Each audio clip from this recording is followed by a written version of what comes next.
Buongiorno e benvenuti a questa nuova puntata di Focus, il nostro spazio di approfondimento che abbiamo voluto intitolare "Cercasi lavoro disperatamente". Una frase che può andare bene se vista da tutti e due i lati, cioè dal punto di vista dell'azienda che cerca personale e ovviamente dal punto di vista anche del disoccupato che cerca un posto di lavoro. Vediamo perché.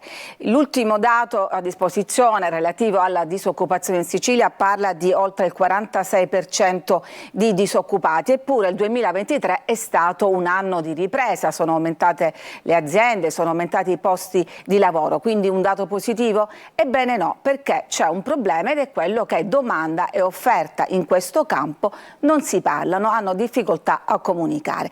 Di questo parliamo dunque con i nostri ospiti che vi presento subito. Con noi collegato c'è Vincenzo Silvestri, presidente nazionale consulenti del lavoro. Benvenuto. Buongiorno. E poi da Palermo Cinzia Cerroni, responsabile orientamento dell'Università di Palermo. Benvenuta anche a lei. Buongiorno.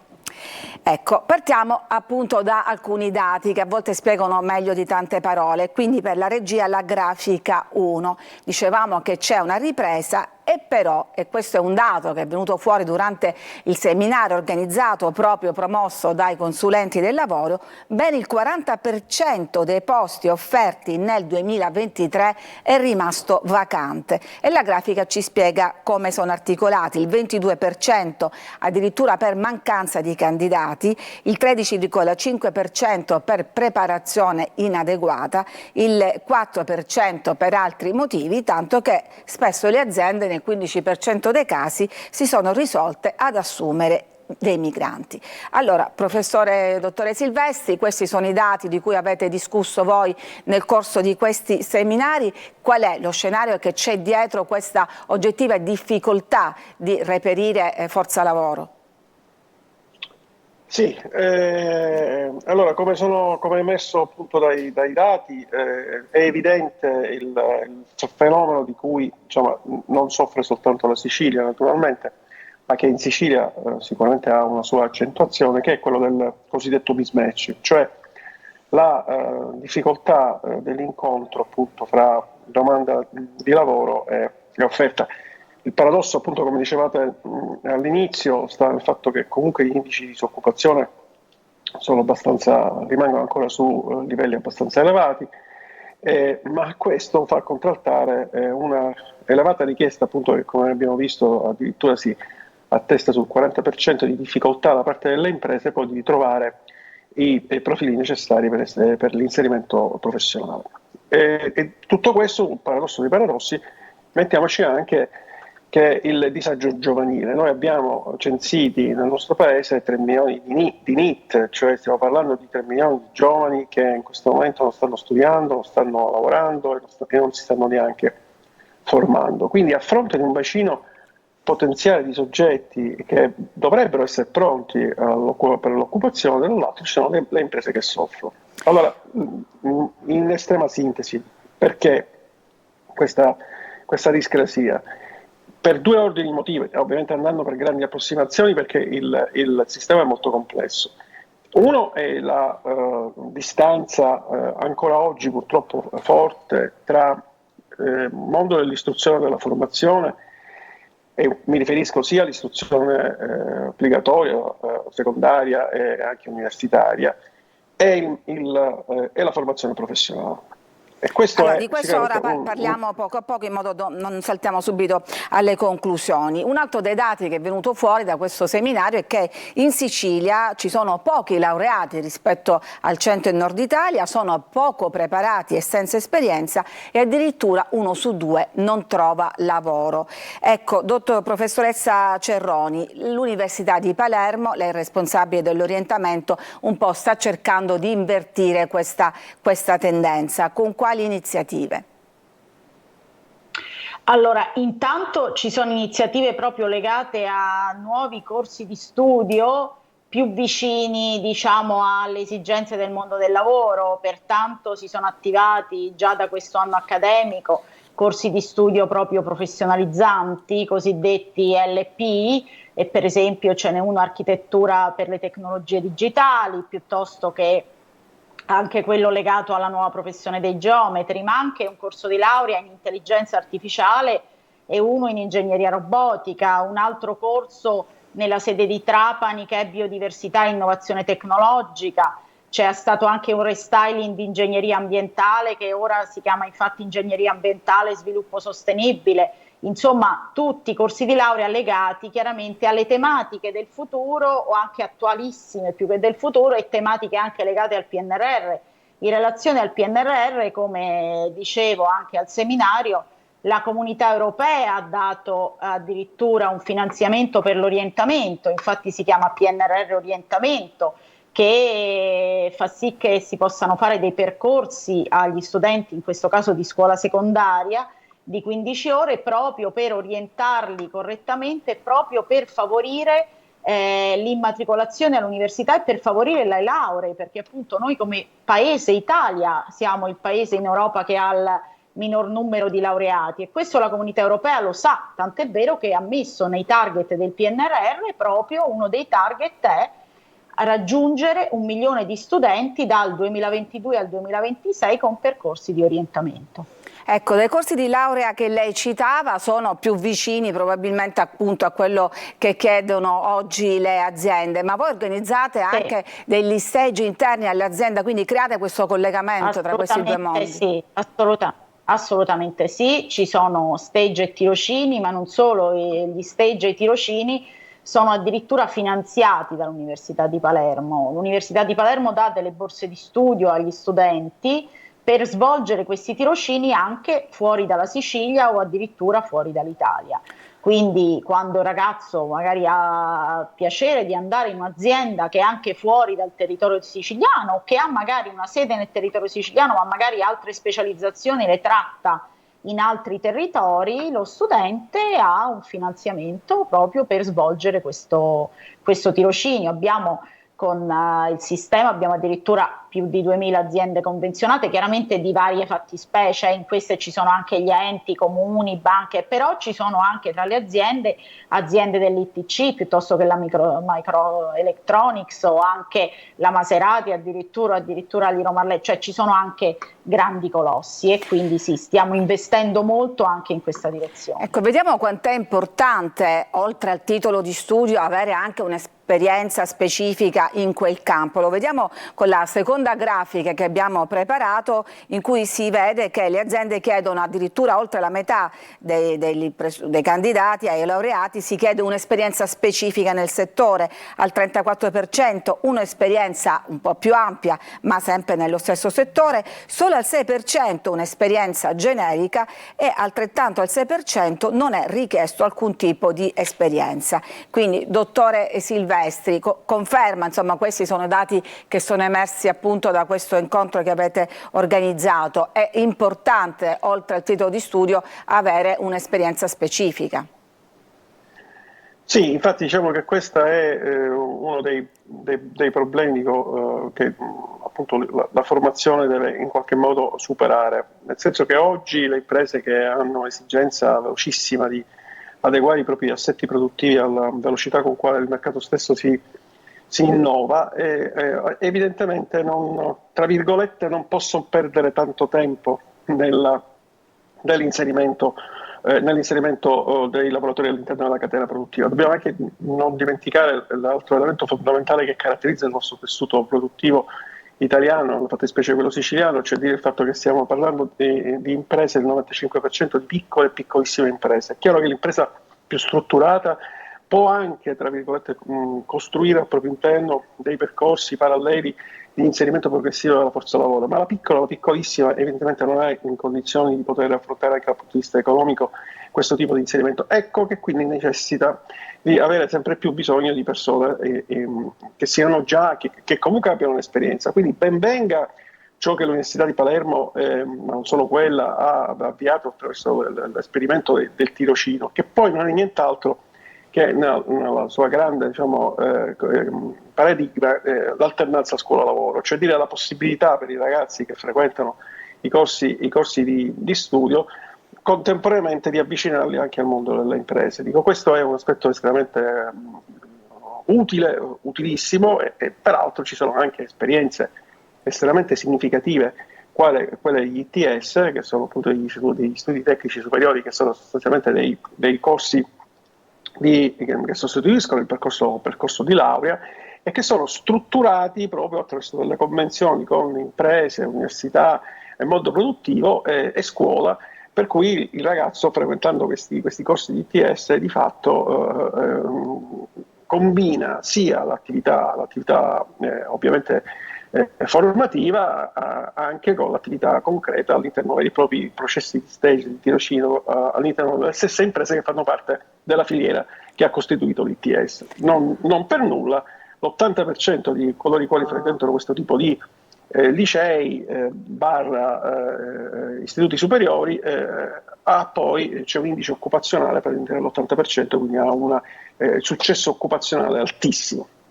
Immaginiamo che a seguirci ci siano anche dei diciottenni, dei ragazzi, ragazze che stanno per concludere il loro ciclo di studi e per diplomarsi. Ecco, chiedo a entrambi quale strada suggerite di intraprendere per avere maggiore possibilità di trovare lavoro. Professoressa Cerroni e poi Silvestri. Allora, intanto è chiaro che questa è una cosa che dico sempre ai ragazzi, devono comunque fare qualcosa per cui hanno una loro vocazione. Quindi diciamo, sicuramente bisogna guardare il futuro professionale, ma bisogna anche guardare le proprie, vocazioni e attitudini, perché altrimenti non si ha successo né negli studi e né nel futuro lavorativo, quindi questo è un punto di partenza.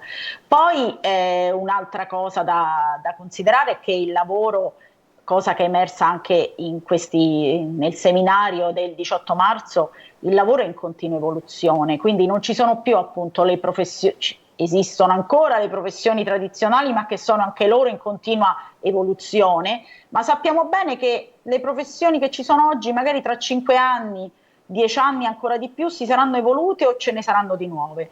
Quindi quello che è importante che il ragazzo faccia è nella sua scelta una scelta consapevole, e noi nella formazione universitaria formiamo anche ad avere una flessibilità, quindi le cosiddette soft skills, e poi sicuramente in questo momento il mondo lavorativo chiede moltissimo, i temi che ho citato poco fa, insomma, chiedono moltissimo lavoratori nell'ambito dell'ambiente che si sono negli anni anche trascurati, e che questi corsi di studio nell'ambito dell'ambiente non sono molto appealing per i ragazzi, perché in qualche modo è stato trascurato in questi anni, e addirittura c'è una grossa carenza proprio occupazionale, cioè nel senso che si cercano appunto figure in quegli ambiti e non si trovano. Quindi io dico, se vi piace un certo tipo di studi in quella direzione, andate sicuramente in quella direzione, oppure chiaramente la direzione delle nuove tecnologie piuttosto che dell'intelligenza artificiale, piuttosto che dell'informatizzazione. Quelle sicuramente sono un altro ambito, molto che in questo momento ovviamente è nel mercato del lavoro molto richiesto, ma anche le humanitas si stanno trasformando. Noi abbiamo per esempio una laurea magistrale che si chiama Digital Humanitas, quindi non si deve pensare che se si va in un ambito, dici vado nell'ambito delle scienze umane o delle scienze psicologiche, allora lì c'è meno offerta. Assolutamente no, perché appunto proprio per la flessibilità del mercato del lavoro, anche i laureati in quegli ambiti, poi se si laureano con delle skills adeguate, per cui anche nella flessibilità e con l'innovazione tecnologica che oramai è ovunque, e a quel punto troveranno lavoro anche loro, ma soprattutto, come dico sempre io ai ragazzi, saranno loro stessi fautori del loro futuro e imprenditori di loro stessi, e noi in Sicilia abbiamo bisogno di questo, abbiamo bisogno di giovani che facciano imprenditoria loro stessi, proprio per il territorio. Allora, prima di andare da Silvestri vi leggo un messaggio, perché come sapete abbiamo una linea aperta con i nostri telespettatori che possono scrivere e inviare messaggi di testo al 342 745 5005. E allora ci scrive appunto un telespettatore e dice: in Sicilia c'è carenza di figure professionali, non solo di laureati ma anche di elettricisti, muratori, idraulici e di figure professionali nelle campagne come enologi, cantonieri. Professore Silvestri. Sì, se andiamo a guardare il dato relativo alla carenza di candidati, cioè perché una delle cose che sono emerse dall'indagine che abbiamo approfondito al convegno Union Camere Ministero del Lavoro, emerge appunto che una delle motivazioni che impediscono alle aziende di trovare è la carenza di candidati. Se poi andiamo a scavare, vediamo nel profondo che candidati mancano, vediamo che la forbice si polarizza, cioè perché abbiamo sostanzialmente la stragrande maggioranza di questi candidati che mancano sono nel lato dell'alta professionalità, della professionalizzazione e quindi dei riferimenti a quei mestieri a cui si faceva poco fa la professoressa Cerroni, ma l'altra parte dell'altra sponda sono proprio professionalità meno specialistiche, che anche se mancano in misura parecchio preponderante, come diciamo in parte nella domanda del vostro telespettatore si evince. Quindi noi abbiamo da un lato che le imprese soffrono sia nel lato degli skills, quelli elevati, e lì a proposito della domanda iniziale che lei ha fatto poco fa, cioè ai ragazzi, ovviamente se hanno la predisposizione, è chiaro che consigliare l'indirizzo tecnico-scientifico oggi è sicuramente un patente di trovare il lavoro nel proprio futuro abbastanza facilmente. Green, ambiente e tecnologia sono, con questo poi ovviamente tutto ciò che comporterà l'introduzione dell'intelligenza artificiale, sono e rappresentano sicuramente le strade principali, ma dall'altro lato abbiamo anche le specializzazioni che sono quelle appunto relative ai tecnici, ma che sono anche quelle relative all'altro grande tema della ristorazione. Noi dobbiamo dimenticare che il Covid, che ha portato la chiusura sostanzialmente del pubblico esercizio, dell'albergo per circa 2 anni, ha comportato nello stesso tempo il posteggio di questi ragazzi, di tutti quelli che erano all'interno della ristorazione in questi 2 anni. E in questi 2 anni che cosa è successo? È successo che chiaramente questa gente ha dovuto riqualificarsi, ha dovuto ripensare alla propria esistenza, e oggi, nel momento della ripresa dell'attività, ovviamente si fa fatica a trovare personale che possa coprire questa importantissima, peraltro, elemento produttivo del nostro paese. Il paese, come sapete, uno dei pilastri è quello appunto del turismo, no? Ecco, e quindi questo è un settore dunque che dovrebbe essere maggiormente rafforzato, sicuramente. Benissimo, esatto. Allora noi adesso ci dobbiamo fermare, c'è una pausa per la pubblicità, ma tra poco ricontinueremo a parlare di questo argomento. A tra poco.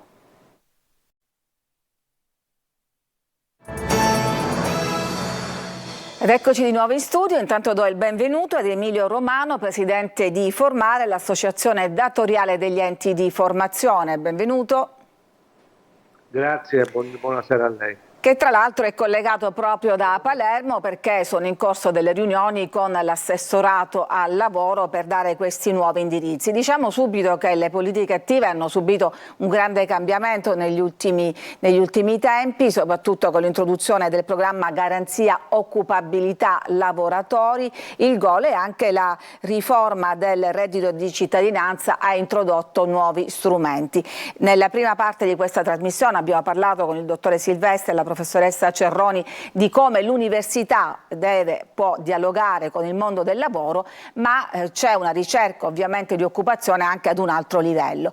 E però appunto Romano, nonostante diciamo si cerchi questo canale di comunicazione, intanto i corsi di formazione sono partiti?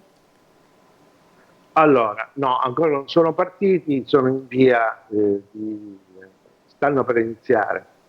Dobbiamo distinguere ovviamente la parte che riguarda i minori, la formazione dei minori, quello che viene detto IFP, istruzione e formazione professionale, dalla formazione per adulti, che è quella a cui lei ha fatto riferimento e che fa capo al GOL e che fa capo anche all'avviso 7, un avviso che l'assessorato ha messo a disposizione del territorio, e diciamo che questo avviso 7 porta delle novità importanti rispetto al passato, rispetto alle problematiche che vedo che negli ultimi tempi insomma, la stampa se ne è occupata, no? Rispetto al collegamento tra il lavoro e la formazione. Ecco, parlavamo di canali, diciamo, del futuro, il green, il digitale, però poi finisce che anche se il governo finanzia questi corsi, la maggior parte delle richieste riguardano estetista o acconciatore, non è così? Allora, appunto, all'inizio dicevo dobbiamo fare un distinguo, perché la formazione è un settore complesso. Allora, la prima cosa di cui dobbiamo parlare è la IFP, la formazione dei minori. Questo è che vede coinvolte tra l'altro in Sicilia più di 10.000 ragazzi, quindi una roba importante. Questa area, oltre ad avere la funzione di dare ai ragazzi un mestiere da spendere sul mercato, ha anche una fortissima funzione sociale, cioè la formazione professionale dell'IFP di fatto opera come dire, una lotta attraverso questi percorsi, una lotta alla dispersione scolastica. Certo, però diciamo, parlando di questo dialogo con il mondo del lavoro, come l'università sta cercando di rimodulare i propri corsi proprio per dialogare con le imprese, i corsi di formazione, diciamo, sono anche, cioè si cerca appunto di dare una risposta alle aziende, quindi che diventino davvero sbocco di lavoro, oppure appunto si resta ai corsi per, come dicevo, acconciatori o parrucchieri? E io volevo dire proprio questo, che i corsi per acconciatori e parrucchieri, nelle percentuali così alte che avvengono, sono riferiti soprattutto al mondo dei minori, non al mondo degli adulti. Però dico, anche i minori va bene che si tolgono dalla strada, però è importante che poi trovino un lavoro, oppure nel turismo, l'alberghiero. Certo, no, infatti per quanto riguarda l'area turistica, nei minori c'è una grande offerta formativa nel settore e viene tutta assorbita, cioè nel senso che la maggior parte, se non la totalità di questi ragazzi trova lavoro. Parlo di aiuto cuoco, sala bar, di pasticceria, questi trovano lavoro e quest'anno la percentuale insomma è abbastanza alta. Invece diverso è quando parliamo degli adulti. Perché dico diverso? Perché quest'anno, da quest'anno, per onestà intellettuale, devo dire che l'assessore Turano ha cambiato un po' i parametri, nel senso che più che finanziare l'offerta da parte nostra, che potevamo immaginare gli enti di formazione, cerca di finanziare la domanda, per cui attraverso degli studi che loro hanno fatto come assessorato e come ci sono affidati anche a degli esperti esterni, hanno individuato dei settori e delle qualifiche e li hanno messi a bando con l'avviso 7. E le assicuro che di benessere non c'è niente. Lì parliamo tutti di settore meccanico, settore commerciali, che vengono fuori dalle richieste delle imprese. Perfetto, ma le richieste da parte di chi deve frequentare i corsi ci sono? Sì, abbiamo C'è questa sensibilità, ecco. Sì, negli adulti sì, per questo poco fa ho fatto la distinzione. Negli adulti c'è stata una grande risposta, per cui abbiamo praticamente quasi coperto tutta la disponibilità finanziaria dell'assessorato con questo bando. E sono rimasti fuori, c'era una piccola quota riservata ai servizi alla persona, dove c'erano dentro anche i corsi di acconciatura, estetica e quant'altro, che è stata, però era una quota minima, cioè su 80 milioni, 7 milioni erano destinati a a questa realtà Benissimo. e tutto il resto È all'altro. Quindi è un cambio, guardi, questo è importante perché è un cambio quasi epocale. Mi è piaciuta molto l'affermazione dell'assessore che ha fatto in alcune interviste, dove appunto ribadiva che questa volta si prova a finanziare la domanda. Non solo, ma questo programma Avviso 7 per la prima volta dopo tanti anni ha una programmazione triennale, quindi questo dà tranquillità agli enti di formazione, ma anche la capacità di offrire sul mercato costantemente, con continuità, queste proposte di formazione. Lo devo dire Benissimo, allora prima di diciamo, fare un ultimo giro di commenti, perché siamo in chiusura, vi voglio leggere una storia di vita vera che ci scrivono i nostri telespettatori. Un signore che si chiama Giovanni La Rosa, è un operatore di pantografi computerizzati, ha 58 anni e cerca lavoro nella zona di Palermo. Ho un'esperienza di 30 anni, dice, perché avevo un'impresa artigiana che ho dovuto cessare, ma la terza media. Difficilmente, dice, però un laureato può raggiungere la mia preparazione. Si è candidato in diverse piattaforme di lavoro, ha affrontato un colloquio eccetera, ma naturalmente è ancora in attesa. Ecco, un tipo di competenza di questo genere, chiedo a Silvestri, quindi tecnica ma specializzata, con una grande esperienza alle spalle, riesce a trovare il canale giusto tramite queste piattaforme? È chiaro che rivolgersi soltanto alle piattaforme potrebbe non essere sufficiente. Avete parlato di programma Goal, questo è un classico caso in cui la persona che è chiaramente svantaggiata perché vista l'età può rivolgersi ai servizi per l'impiego e chiedere di essere inserita all'interno del programma Goal. Cosa significa? Significa che grazie a questo programma verrà affiancato, preso in carico prima dal centro per l'impiego e poi affidato a un'agenzia per il lavoro specializzata che fa parte del programma GOL, e la quale poi, a secondo il tipo di esperienza acquisita, potrà anche valutare la possibilità di magari aggiustare meglio le competenze che già sono elevate di questo soggetto, per poi dopo provare l'inserimento occupazionale in maniera professionale fatto direttamente dall'agenzia. Questo è il programma di garanzia occupabilità lavoratori. E brevemente in chiusura le chiedo, lei ha fiducia in questo sistema? Veramente una svolta può funzionare questa volta? Questa volta è la prima volta che in Sicilia noi abbiamo la possibilità di fare le politiche attive. Fino adesso la Sicilia non aveva mai fatto politica attiva se non episodi spot. Adesso col programma GOL, che è uguale in tutta Italia e che ci costringe a seguire un percorso unico in tutta Italia, forse finalmente riusciamo a svoltare. Professoressa, brevissimamente un commento in chiusura?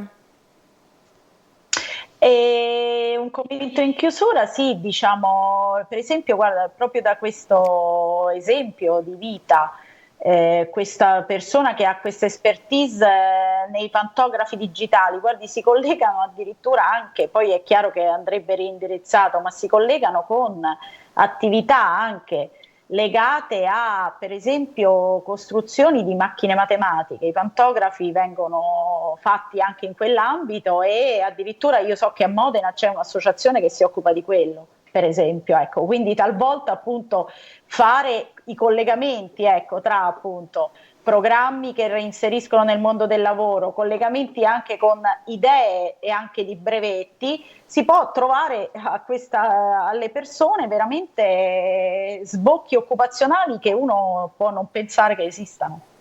Ecco, Emilio Romano, sì, in chiusura brevemente, dico, spesso invece in realtà il canale è quello classico del passaparola, cioè tu lo dici all'amico che poi l'amico si trova. Ecco, speriamo che sia veramente superato questo sistema. No, questo sistema è superato. Volevo solo dire una cosa sul programma GOL. Sono d'accordo con quello che diceva prima il vostro ospite. Silvestri. Silvestri. Ma non mi veniva il nome.